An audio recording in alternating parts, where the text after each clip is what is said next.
लाइनें बिछाने का काम, चौड़ीकरण और बिजलीकरण का काम तेजी से चल रहा है। अनेक रेलवे स्टेशन आधुनिक हो रहे हैं, ओवरब्रिज भी बनाए जा रहे हैं। আধুনিকীকরণের কাজ সত্যিই হচ্ছে এবং সেটি দেখার মতো। তা হলেও কিন্তু বিষ্ণুপুর থেকে জয়রামবাটি পর্যন্ত আজকে যে রেল চলার কথা ছিল প্রত্যাশা মতো, সেই কাজটি কিন্তু ঠিকই হলো না। আমরা আগেই বলেছিলাম যে সরকারিভাবে কোনো তথ্য আমাদের হাতে আসেনি যে আজকে মাননীয় প্রধানমন্ত্রী এই রেলের উদ্বোধন করবেন। যদিও ফেসবুক পেজে মাননীয় সাংসদ উল্লেখ করেছিলেন যে ট্রেন চলবে বিষ্ণুপুর থেকে জয়রামবাটি পর্যন্ত, সেই মতো আমরাও প্রচার করেছিলাম যে জয়রামবাটি পর্যন্ত ট্রেন চলবে।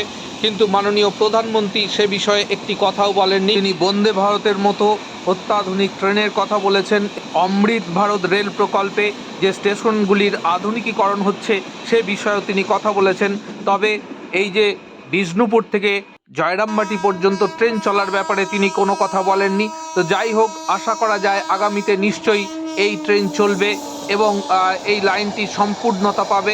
কেননা বাজেট বরাদ্দ থেকে শুরু করে সমস্ত বিষয়টি কিন্তু তিনি বলেছেন যে আধুনিকীকরণ করা হচ্ছে রেলকে, সেই বিষয়টি তিনি উল্লেখ করেছেন।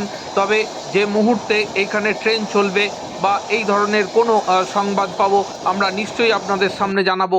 আপনারা জানেন প্লেস ডিভিআর চ্যানেল তারকেশ্বর থেকে বিষ্ণুপুর পর্যন্ত প্রত্যেকটি পুঙ্খানুপুঙ্খ খবর আপনাদের সামনে পরিবেশিত করে। তাই আপনারা যাতে কোনোভাবে বিভ্রান্ত না হন, অনেকের কথা শুনে যেন মনে না করেন যে আজ বিষ্ণুপুর থেকে জয়রামবাটি পর্যন্ত ট্রেন চলাচল শুরু হয়ে গেল, তাই আপনাদের কাছে এই ভিডিওটি আমরা উপস্থাপিত করলাম। আমরা ঠিক যেমনটি জানিয়েছিলাম যে আজ বিষ্ণুপুর থেকে জয়রামবাটি পর্যন্ত ট্রেন চলাচল শুরু হবে না, সেই নিয়ে গতকাল একটি ভিডিও দিয়েছিলাম।